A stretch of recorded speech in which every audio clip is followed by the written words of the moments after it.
চাকরির আকালে মেধার অকাল মৃত্যু, ক্যাম্পাস জুড়ে প্রশ্ন। মঙ্গলবার সকাল থেকে যাদবপুর বিশ্ববিদ্যালয়ের সল্টলেক ক্যাম্পাস সরগরম। কাউন্সেলিংয়ের জন্য একাধিক নামজাদা সংস্থার ভিড়, ব্যস্ততা, কিন্তু তার মধ্যেই আচমকা ছন্দপতন। খোঁজ নেই আইটি ফাইনাল ইয়ারের ছাত্র মনীষ রঞ্জনের।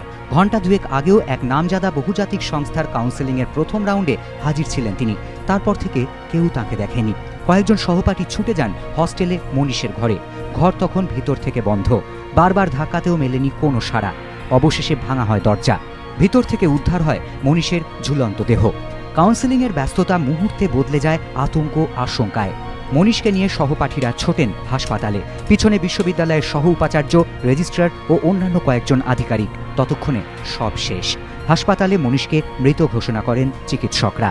সহপাঠীরা বলছেন মনীষ কৃতী ছাত্র, কিন্তু ক্যাম্পাসিংয়ের দিনে তিনি কেন এমন ঘটনা ঘটালেন তা নিয়ে ধন্দে তাঁরা। ইন্টারভিউ ছিল না, একটা অ্যাপটি ক্লিয়ারের মতো ছিল, একদম first round, very first round. সে ক্লিয়ারও বোধহয় করে গেছে, ইমিডিয়েট রেজাল্টটা আমি সঠিক জানি না, বন্ধুরা বলছে যে ক্লিয়ার করে গেছে। খুবই ভালো ছেলে, মানে এরকম হঠাৎ করে এরকম হবে আমরা বুঝতে পারিনি। আমরা কিছু হয় না, ইনফ্যাক্ট আমাদের সকালেও আমরা যখন ঘুমতে উঠেছি তখনও ভালোভাবে কথা বলেছি, একসাথে চা খেয়েছি, কেউ কোনোরকম কোনো এক্সপেকটেশন এরকম রাখেনি।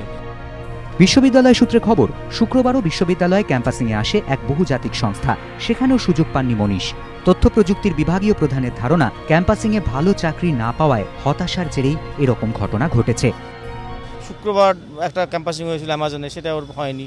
এই ধরনের প্রেশার থাকে। ভীষণ ভালো চাকরিগুলো পেলাম কি পেলাম না, সেই সব প্রেশার।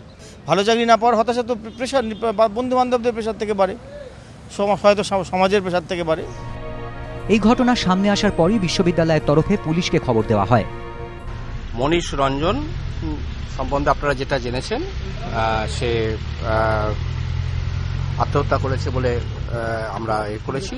এখান থেকে হসপিটালাইজড করা হয়েছিল। ছেলেটি আমাদের এখানে স্পোর্টস কোটাতে ভর্তি হয়েছিল। পুরো ব্যাপারটাই আমরা সঙ্গে সঙ্গে পুলিশকে জানিয়েছি, পুলিশ তার তদন্ত করছে। মনীষের বাড়ি বোকারোয়। সেখানে আত্মীয়রা অপেক্ষায় ছিলেন ছেলে হয়তো চাকরির খবর জানিয়ে ফোন করবে।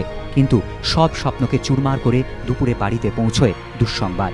যাকে ঘিরে স্বপ্ন চলে গিয়েছে সেই। কৃষ্ণেন্দু অধিকারী, এবিপি আনন্দ, কলকাতা।